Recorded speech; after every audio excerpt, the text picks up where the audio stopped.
10ஆம் வகுப்பு சமூக அறிவியல் கைடு. பாடத்தினை புரிந்து கொள்ள உரையாடல் வடிவில் ஸ்டடி மெட்டீரியல், விடைகளை ஞாபகம் வைத்துக் கொள்ள மெமரி டிப்ஸுடன் கூடிய பிராக்டிஸ் மேனுவல். தேர்வுக்கு இதிலிருந்து தான் கேள்விகள் வரும். 10ஆம் வகுப்பு படிக்கும் உங்கள் பிள்ளைகளுக்கு வாங்கி கொடுங்கள் புரந்தூர் புக்ஸ் அண்ட் கைட்ஸ்.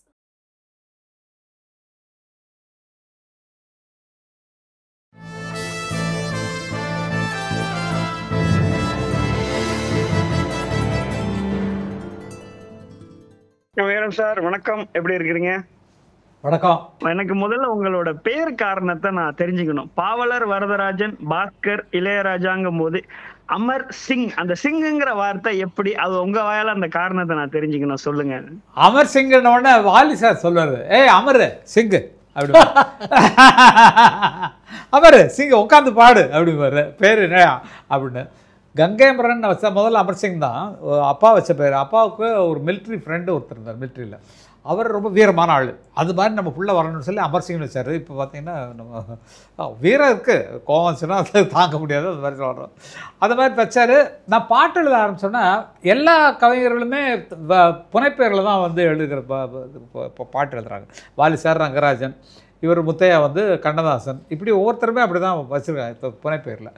அதனால் நம்மளுக்கு ஒரு பேர் வச்சுக்கணும்னு சொல்லிட்டு அப்போது பொள்ளாச்சி மகாலிங்கம் அவர்கள் ஒரு புத்தகம் வெளியிட்டு வந்தாங்க, கங்கை அப்படின்னு சொல்லி புத்தகத்தோட பேர். ஒன்லி ஆன்மீக புத்தகம் தான், ஸ்தலங்களை பற்றி ஆறுகளை பற்றி இது பற்றி ஸ்பிரிச்சுவலாக இருக்கக்கூடிய ஒரு புக்கு. அதுக்கு ஆசிரியர் வந்து விக்ரமன் ஐயா, பெரிய எழுத்தாளர் அவங்களாம். அவங்க வந்து அந்த புத்தகத்தை விரும்பி படிப்பேன். அப்போ எனக்கு அந்த பேரில் ஒரு கவர்ச்சி வந்தது. கவர்ச்சி வந்தோடனே நான் என்ன பண்ணேன், அந்த கங்கையை தூக்கி இங்கே வச்சுட்டு அமரன்ற பெயர் கொண்டது இதில் சேர்த்துட்டு கங்கை அமரன், எனக்கு நானே அப்பனாக இருந்து வைத்து கொண்ட பெயர் கங்கை அமரன். பாஸ்கர் சாரை பத்தி எங்களை மாதிரி ஆளுக்கு நிறைய பேருக்கு தெரியாது. ஸோ அவர் மியூசிக் இண்டஸ்ட்ரியில இன்ஸ்ட்ருமெண்ட்லாம் வாசிப்பாங்களா? அவங்களோட பார்ட் இண்டஸ்ட்ரியில எப்படி சார் அது தெரியாது, அது கொஞ்சம் சொல்லுங்க. முதல்ல இந்த இசை ஞானம் எங்களுக்கு வந்ததுக்கு காரணமே எங்கள் அண்ணன் பாவலர் வரதராஜன் தான். ஏன்னா அவர் பாடுவார், பாட்டு எழுதுவார், நாடகம் போடுவார், நடிப்பார், இவ்வளவும் அவர்கிட்ட இருந்தது. அதை பார்த்தா நமக்கு உங்கள் வீட்டிலே நீங்கள் என்ன பண்ணுறீங்களோ அதை தான் உங்கள் பிள்ளை ஃபாலோ பண்ணுவோம். ஏன்னா வந்து நம்ம இது அப்பா இது பண்ணுறாரு, நம்மளும் இது மாதிரி வரணும்னு சொல்லி நினைப்பாங்க. அந்த மாதிரி தான் ஒரு வீட்டில் மேக்ஸிமம் அந்த மாதிரி வருவாங்க. அந்த மாதிரி வந்தது தான் எங்களுக்கு. அண்ணன் பாடுறதை பார்த்து அந்த கைதட்டலை பார்த்துட்டு அவ்வளோ சந்தோஷமாக இருக்கும். அப்போ அவரை ஃபாலோ பண்ணி தான் நாங்கள் பாட்டு எழுதுறது, பாட்டுக்கு மியூசிக் பண்ணுறது, கதை எழுதுறதெல்லாம் எங்கள் அண்ணனை பார்த்தோம். பாஸ்கரண்ணா வந்து அதுக்கு அடுத்து. பாஸ்கரண்ணா, இளையராஜானா, பாரதிராஜானா எங்கள் ஊரில் வேலை பார்த்துட்டு இருந்தார். அவங்க 3 பேரும் திக்கஸ்ட் ஃப்ரெண்டு. என்ன சேர்க்க மாட்டாங்கன்னா சின்ன பிள்ளை, அதனால் சேர்க்க மாட்டாங்க. பாஸ்கரண்ணா என்னென்னா எங்களுக்கு ஒரு கைடன்ஸ் மாதிரி, எங்களுக்கு தலைவர் மாதிரி. அவர் சொல்கிறது தான் நாங்கள் பண்ணுவோம். அவர் வந்து டேய் இது நாளைக்கு ஒரு கச்சேரி இருக்குடா, அப்போ வாசிக்கலாடான்னா போவோம். இல்லை பாட்டு பாடினா தபலா வாசிப்பார், தபலா நல்லா வாசிப்பார். அப்போ வந்து பாவலர் பிரதர்ஸ்னு வந்தது காரணமே இளையராஜா ஹார்மோனியம், கங்கைமரன் கிட்டாரு, பாட்டு எழுதுறது, எங்கள் பாஸ்கரனை வந்து தபலா காங்கோட்டம் பக்கத்தில் வச்சு நாடகத்தை வாசிச்சிட்ருப்போம். பல நாடகங்கள் வாசிச்சிருப்போம். பல நாடகங்களுக்கு இசைக்குழு வந்து பாவலர் பிரதர்ஸ் அப்படிங்கிற பேரில். சினிமாவுக்கு வரும்போது தான் பஞ்சு அண்ணா வச்ச ராஜ மகுடம் தான் இளையராஜா அப்படிங்கிறது. இல்லைன்னா நம்ம என்ன சும்மா தான் உட்காந்துருக்கு போகிறோம், உள்ள கிட்டார் வச்சுட்ருப்போம். நான் அப்பப்போ ஏதாவது என்ன இப்படி இருக்கலாமா அப்படின்னோடனே டேய் சும்மா இருக்கியா அப்படின்னு சொல்லிட்டு அவர் வழக்கமாக இன்னைக்கு வரைக்கும் அப்படி தான் இருக்கார். அது மாதிரி அது எங்களுக்கு மிக உதவியாக நாடகத்திலேருந்து வர்ற வருமானத்தை பேங்க் அக்கௌண்ட்டுன்னு பாஸ்கரனுக்கு மட்டும்தான் இருக்கும். வர நாடகத்தோட பணமெல்லாம் அங்கே தான் போட்டுருவோம் எடுத்து சாப்பிட்றதுக்கு. அது மாதிரி எங்களை வழி நடத்தக்கூடிய ஒரு பெரியவராக இருந்தது எங்கள் அண்ணன் பாஸ்கரண்ணா. அதுதான் ரொம்ப சந்தோஷமான விஷயம். அவர் தான் அவருடைய வழியில். இது ஆக்சுவலா வாலி சாருக்கு சின்ன வயசுல இருந்து லெட்டர் போட்டு 64, 65லயே நான் உங்ககிட்ட அசிஸ்டண்டா சேரணும் அப்படின்னு நீங்க சொல்றதுக்கு ஈர்த்தது அவரோட எந்த எழுத்துக்கள், எந்த பாடல்கள்? இன்னொன்னு அவர் வந்து இப்ப சொன்னீங்கல்ல அமரு சிங்கு அப்படிங்கறது ஒரு அவர் அப்படித்தான் சொல்லுவாருன்னு, அதை தவிர்த்து அவரோட மறக்க முடியாத ஒரு நிகழ்வு, அது ரெண்டுத்தையும் சொல்லுங்க சார். வாலி சாருக்கு படகோட்டி படத்துலேருந்து முழு படங்கள் வரும் அவருடைய பாடல்கள். பாட்டெல்லாம் ரொம்ப நல்லாயிருக்கும். பாட்டுக்கு பாட்டெடுத்து நான் பாடுவதை கேட்டாயோ, இப்படி பாட்டெல்லாம் பாட்டுறோன்னா அப்படியே அட்ராக்ஷன் பிடிச்சிக்கும். ஏன்னா மியூசிக் தெரிஞ்சவங்களுக்கு இன்னும் பற்றிக்கும். மற்றவங்களுக்கு ரசிகர்களாக இருக்க இப்போ தலைவரோட ரசிகராக இருக்கிறவங்களுக்கு அது பிடிக்கிறது வேறு மாதிரி. மியூசிக் தெரிஞ்சவங்களுக்கு ஆஹா இவ்வளோ அழகாக போட்டிருக்கேன், இவ்வளோ அழகாக இருக்குது வார்த்தைகள்லாம் அப்படின்னு சொன்ன பண்ண மயக்கத்தில். ஏன்னா அப்போ என்னுடைய அறிவில் ஏன்னா படம் பார்க்கும்போது பாடல்கள் கவிஞர் கண்ணதாசன், உதவி பஞ்சரணாசலம்னு வரும். வாலி இப்போ பாடல்கள் போட்டு கவிஞர் பாடல்கள் வாலின்னு வரும். ஐயோ பாவம் இருக்கு அசிஸ்டன்ட் இல்லை அப்படின்ட்டு நான் வந்து லெட்டர்லாம் எழுதி போங்க பாட்டெலாம் ரசிக்கிறேன் நான் பாட்டில் குறைய தீர்த்து வைக்கிறேன்ட்டு. ஆமாம் நான் இல்லை சொல்லி எழுது பதில் வராது. இப்போ நம்மளாம் போட்டு அதெல்லாம் பார்த்து தான் நான் ரசிகர்கள் கேள்வி வச்சு நான் பதில் எழுதுது. சரின்ட்டு வந்துட்டு சென்னைக்கு வந்து நாங்கள் அடைக்கலம் ஆகிட்டோம். அப்போ நான் ஏதாவது எனக்கு வேலை தேடுறேன் இல்லையா, அப்போ நான் போய் வாலி சார் ரங்கராஜபுரத்தில் இருந்தார், இந்த ஒரு கோகநாதன் ஆஃபீஸில் இருக்கேன் அந்த காம்பவுண்டில். அப்போ நான் அங்கே வீட்டுக்கு போய்ட்டு என்னோடய பாட்டெல்லாம் எடுத்துகிட்டு அவர் வீட்டில் போய் நிற்கிறேன். அவர் வந்தார், அதெல்லாம் பார்த்தாரு. என்ன நீ யாரையா? இல்லை நான் ஊர்லேருந்து வந்தால் பார்த்துட்டு. சரி என்ன நீ யார்? இந்த அமர் சிங்னு பாட்டு எழுத உங்கள்கிட்ட அசிஸ்டண்ட்டாக சேரணும்னு வந்திருக்கேன் அப்படின்னா. உன்னை யார் வர சொன்னான் அப்படின்னு. இல்லைங்க வந்து பார்க்கணும், நீ எதுக்கு வந்த அப்படின்னாரு. இல்லைங்க நிஜமாவே இதை சொன்னேன். கவிஞர் கண்ணதாசன் பஞ்சவர்ணாசலன் வருது, வாலின்றிருக்கு உதவிக்கு உங்களுக்கு யாருமே இல்லைன்னு நினச்சி தான் நான் வந்தேன். பாட்டு எழுதுறதுக்கா உதவி, நானே எழுதிக்குவேன் என்னை பா அப்படின்னு சொல்லி இது பண்ணார். அப்புறம் பத்திரகாளிக்கு பாட்டு எழுத வர்றார், கண்ணன் ஒரு கை குழந்தை பாட்டு எழுத வர்றார். பாட்டு எழுத வந்தோன்னே அப்போ தெரிஞ்சிச்சு அவருக்கு. பார்த்துட்டேன், அமர் சிங்கா வாயா உட்காரியா அப்படின்ட்டு பாரு. ஆனால் நீங்கள் சொல்கிறீங்க பாட்டு நான் எழுதுகிறேன், என்னுடைய வாழ்க்கையின் லட்சியம் அது முடியணுன்ட்டு தான் பேடு பேப்பர் எடுத்து கிட்டார் வாசிச்சிட்டேன். அருமை. அது கண்ணன் ஒரு கை குழந்தை, கண்கள் சொல்லும் பூங்கவிதை பாரு, கண்ணன் ஒரு கை குழந்தை. இதை பார்த்து பாடுவாங்க, அண்ணன் பாடுவாங்க. அது மாதிரி என்னுடைய ஆசையை நிறைவேற்றிட்டேன். வாலி சார் தான் என்னை ரொம்ப என்கரேஜ் பண்ணவர். எனக்கும் வாலி சார் ரொம்ப பிடிக்கும், ரொம்ப அருமையான ஒரு மனிதர். இதுதான் அந்த காரணம். எப்படி இருந்தது முதல் நாள் டைரக்ட் பண்ண அனுபவம்? அதுக்கு முன்னாடி டைரக்ட் பண்ண அனுபவம்? முதல்ல ஒரு கோவிலில் ஷார்ட் சினிமாஸ் கேட்டான், என்ன எடுக்கலாம். இல்லை முதல்ல கோவிலில் எடுக்கணும்னா இப்போ கோவிலில் பொங்க வைக்கிற மாதிரி ஒரு செட்டப்லாம் பண்ணிவிட்டு இந்த மாதிரி கேமரா இங்கே வைக்கிறோம்னா இந்த பக்கத்தில் வந்தால் என்ட்ரி ஆனாங்கன்னா இவங்க வந்து கோயிலுக்கு வர்றாங்கன்னா ரைட் என்ட்ரி, இது இங்கேருந்து வந்தாங்கன்னா லெஃப்ட் என்ட்ரி. உனக்கு ரைட் என்ட்ரி வேணுமா லெஃப்ட் என்ட்ரி வேணுமா? எனக்கு ரைட் என்ட்ரி தான் வேணும். அப்போ போய் நிற்பாங்க, அங்கே போய் நிற்பாங்க. நின்னோடனே அவங்க வந்து அங்கே சாமி கும்பிடுவாங்க. அதுதான் ஃபஸ்ட் ஷார்ட்டாக எடுத்தேன். அப்புறம் நிவாஸ் சொல்லி இப்போ பெரிய விஷயங்கள்லாம் நடந்திருக்கு. 2 பேர் பேசிட்டு வரும்போது ரைட்டில் இருக்கவர் லெஃப்ட்டில் பார்க்கணும், லெஃப்ட்டில் இருக்கவர் ரைட்டில் பார்க்கணும், இதாயா அப்படின்னு ஒரு ட்ராலி ஷாட் போட்டோம். இப்போ பிரபுவும் இவர் நடந்து வந்துட்டுருக்காங்க. அப்போ இந்த பக்கத்தில் எடுத்துட்டான், இந்த பக்கத்தில் சுரேஷ், இந்த பக்கத்தில் இவர் சொல்லி எடுத்துகிட்டு ட்ராலியில் இப்படி எடுத்தால் சத்யா ஸ்டுடியோலாம் இப்படி எடுத்துகிட்டு பேசிட்டே வந்தாங்க. பேசிட்டே வந்தோடனே கரெக்டாக அங்கே வந்து நின்றாச்சு. கவுண்டர் ஷாட் போகணும் இல்லையா, இவரை தூக்கி லெஃப்ட்டில் போட்டு அவரை தூக்கி ரைட்டில் எடுத்து இப்படி ரிவர்ஸில் எடுத்துட்டான் இந்த பக்கத்தில். போறியா நீ இது போறியா அப்படின்ட்டு பிடிச்சிட்டேன்னாரு. வணக்கம் வணக்கம் வணக்கம் வணக்கம் வணக்கம் வணக்கம் வணக்கம். மாமா உங்கள்கிட்ட எனக்கு ஒரு கொஸ்டின் ரொம்ப நாளா கேட்கணும்னு நினைச்சேன், இன்னைக்கு இந்த சந்தர்ப்பத்தில் கேட்கிறேன். சொல்லுங்கண்ணா. நீங்க வந்து நல்ல பாடல் ஆசிரியர், ஆமா, அருமையான இசையமைப்பாளர். அப்படியா? அப்படிதான் வச்சுக்கோங்களேன். நல்ல ரைட்டர், நல்ல டைரக்டர், நல்ல ஃபாதர். சூப்பர், அதான் பெரிய பெருமை. அருமை, அதான் பெரிய பெருமை. இதுல உங்களுக்கு ரொம்ப பிடிச்ச ரோல் எது? அப்பா.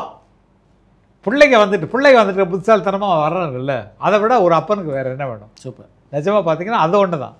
அதாவது நான் தான் எனக்கு அப்பாவுக்கு சொல்லுவேன், நானு பிள்ளைகளை பெறுவது வந்து பெற்றோர்கள் செய்த தவம் என்றால் இப்படியான அப்பாக்களை பெறுவதும் பிள்ளைகள் செய்த தவமாகத்தான் இருக்கும்னு சொல்லுவேன். அந்த மாதிரி எனக்கு பிரபுக்கு எல்லாருக்குமே வந்து யுவனுக்கு எல்லாருக்குமே அருமையான அப்பாக்கள். அதுல வந்து மாற்று கருத்தே இருக்க முடியாத ஒரு விஷயம் அது. நிச்சயமா நிச்சயமா அதான் பெருமை. அப்போ இதுக்கு வாங்க, அந்த ஒரு கொஸ்டின் மைனஸ் பண்ணிக்கிறேன். இப்ப writer, director, lyricist, music director, இதுல உங்களுக்கு ரொம்ப பிடிச்சது எது? எது உங்களுக்கு சேலஞ்சிங்கா இருந்துச்சு? எழுதுறதுக்கு தான் இன்ட்ரெஸ்டா இருக்குமா? பாட்டு போடுறது அது ஒரு வேற மாதிரி மெடிடேஷனா போயிடுது. அது நல்ல விஷயம். பாட்டுக்கு மெட்டு போடுறதோ இல்லை தனியாக ஒரு டியூன் பண்ணி போடுறதோ ரொம்ப அருமையான விஷயம், நல்ல கிரியேஷன். மியூசிக் ஏன்னா அது சவுண்ட்லேயே போதும். பாட்டுலேயும் அதே மைண்டு தான் வச்சு எழுதணும். மியூசிக்கில் வந்து இந்த ஒலியோடு சேர்ந்து வரும்போது ரொம்ப நல்லாயிருக்கும். ஒரு இதோட வந்துடும். அள்ளி அள்ளி வீசுதம்மா, அள்ளி அள்ளி வீசுதம்மா அன்பை மட்டும் ஒரு நிலா நிலா அப்படின்னு சொன்னால் அதில் இனிமே இல்லை. அள்ளி அள்ளி வீசுதம்மா அன்பை மட்டும் அந்த நிலா நிலான்றபோது அந்த பாட்டுக்குரிய ஃபீலும் வருது, அந்த இதுவும் வருது. அப்போது மியூசிக்கோட பாட்டு எழுதுறது ரொம்ப பிடிக்கும். மியூசிக்கோட வந்து சேரும்போது இன்னும் ரொம்ப பிடிக்கும். நாங்கள் வந்து உங்களுக்கு ஒரு பேர் வச்சுருக்கோம். சொல்லுங்கள்.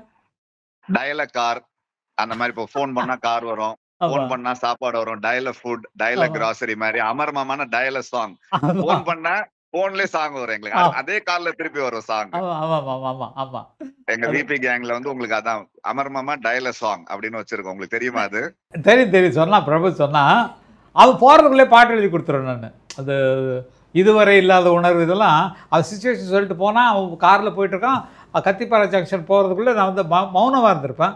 அந்த பாட்டு எழுதி அனுப்பிச்சிடுவேன் நான். அந்த மாதிரி ஃபாஸ்ட்டாக எல்லாம் கற்றுக்கிறது என்னப்பா, கவிஞரையாவை பார்த்து உங்கள் அப்பாவை பார்த்து கற்றுக்கிட்டதானே அதெல்லாம். அது ஃபாஸ்ட்டாக எழுதுகிற விஷயம்லாம் அதுதான். அங்கேருந்து வேறு ஆள் நமக்கு முன்னோடிகள் இல்லாமல் நான் ஒன்றும் பண்ணவே முடியாதுப்பா. எம்எஸ் விஸ்வநாதனை பார்த்து சி.ஆ. சுப்பராமனை பார்த்து அண்ணா எப்படி பாடல்களில் இனிமையை கொண்டு தரோ, அழகாக கொண்டு தரோ, அது மாதிரி எழுதுதலுடைய ஆற்றல்கள் என்னுடைய பாடல்களில் பார்த்திங்கன்னா மேக்சிமம் கவிஞரையாவோட பாதிப்பு நிறையா இருக்கும். பாதிப்பில் வரவு ஒரு ஆசீர்வாதம் நிறையா இருக்கும். சரி, யாருக்கும் சொல்லாதது யாருமே இது வரைக்கும் உங்கள்கிட்ட கேட்காது, நான் உங்கள்கிட்ட கேட்குறேன். ஐயோ எப்பா வேணாப்பா, அது சொல்லாதப்பா. நீ எனக்கு புள்ள மாதிரிப்பா, நீ வந்து பெரிய ரகசியம் பாடுங்க, சொல்லு சுப்பு. அந்த கோழி கூது படத்துல, உங்களோட முதல் படத்துல அந்த லவ்வையும் அந்த அந்த உணர்ச்சிகளையும் அவ்வளவு அழகா சொல்லியிருப்பீங்க. ஆமா ஆமா. அப்படி நீங்க யாரை லவ் பண்ணீங்க? ஒரே ஒரு பொண்ணு என்னை பார்த்தது, என்னை ரசித்தது கலா மட்டும்தான். அவ்வளோதான். அந்த லவ் தான். அது அருமையான லவ், ரொம்ப அருமையான லவ். அது எனக்கு கிடைக்கக்கூடாத ஒரு பெரிய வரம். என்னை எட்டாத உயரத்தில் இருந்த ஒரு கனி. அது வந்து என்னை தேடி வருதுன்னு சொன்னால் எவ்வளோ பெரிய சந்தோஷம்.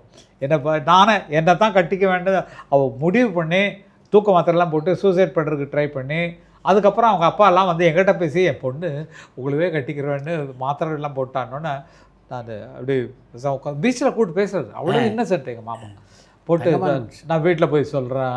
நாங்கள் எப்போ வீட்டுக்கு வந்தாலும் எங்களை அவ்வளோ நல்லா பார்த்துப்பாங்க. அவ்வளோ அப்புறமா சாப்பிடாம வெளியே அனுப்ப மாட்டாங்க எங்களை. நானும் இல்லை, எல்லா பிரபு ஃப்ரெண்ட்ஸ் எல்லாருமே ஆண்டியை பொறுத்த வரைக்கும் அவங்களுக்கு பிள்ளைங்க தான்.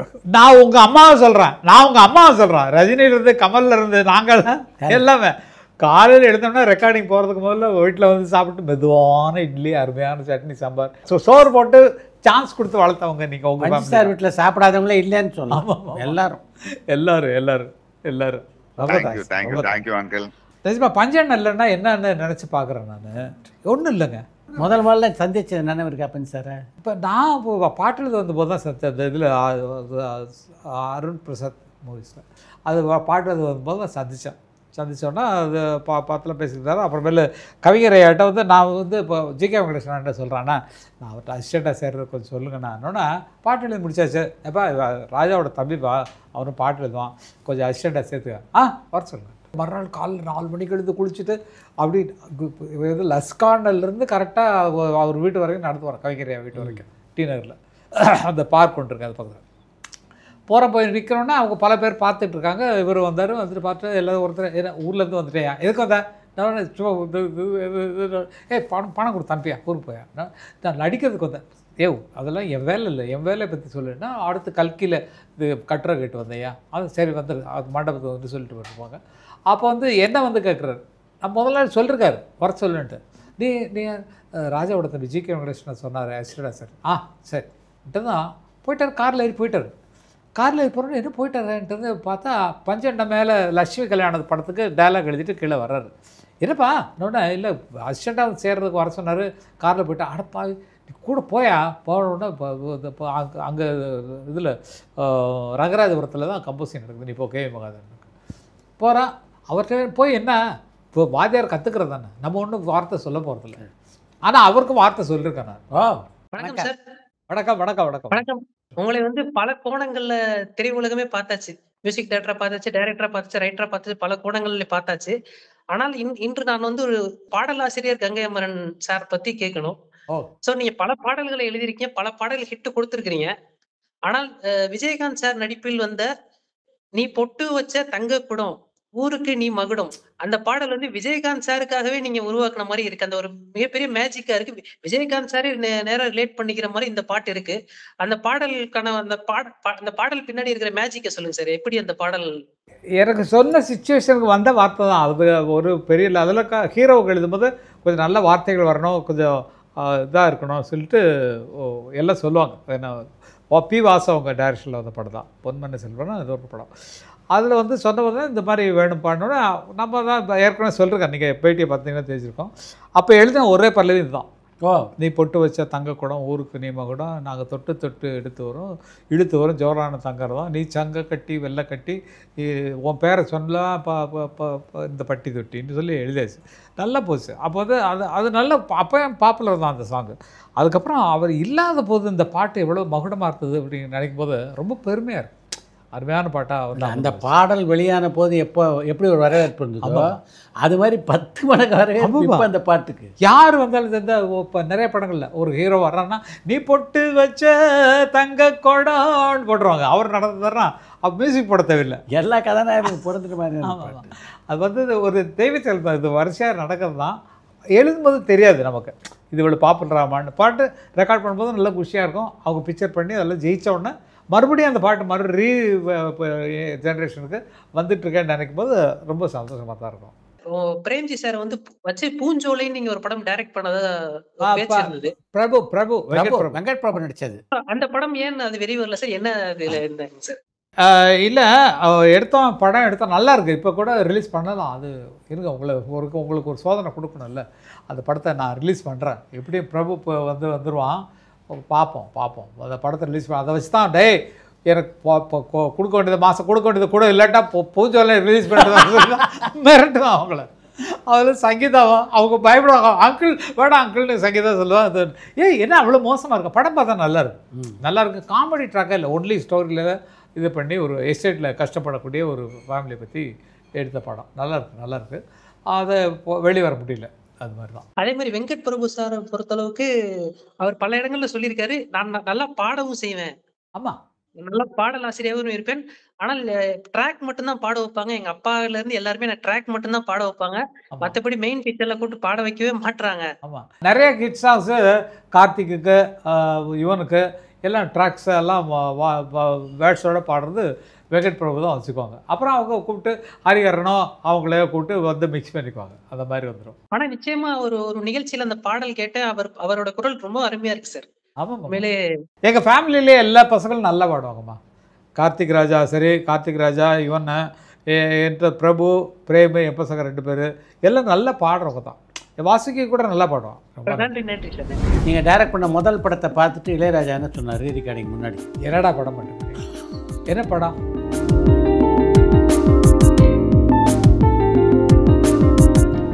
ஏதோ மோகம் பாட்டு, ஏதோ மோகம் அந்த பாட்டு போட்டது அண்ணன் வந்து கொஞ்சம் வித்தியாசமாக இருக்கட்டும்டா சொல்லி இந்த சாங் போட்டார்.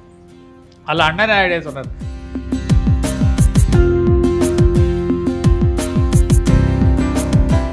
இந்த கரகாட்டக்காரன் படத்தை பொறுத்த வரைக்கும் பல சாதனைகளை சொல்லுவாங்க.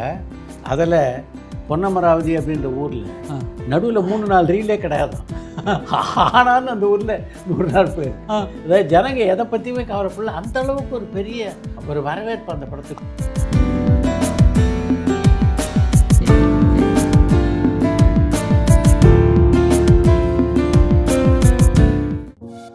பரபரப்பான சினிமா செய்திகள், நட்சத்திரங்களின் பேட்டிகள், சினிமா வரலாறு ஆகியவற்றை பார்க்கவும் படிக்கவும் உங்களுக்கான இணையதளம் tourantalkies.co.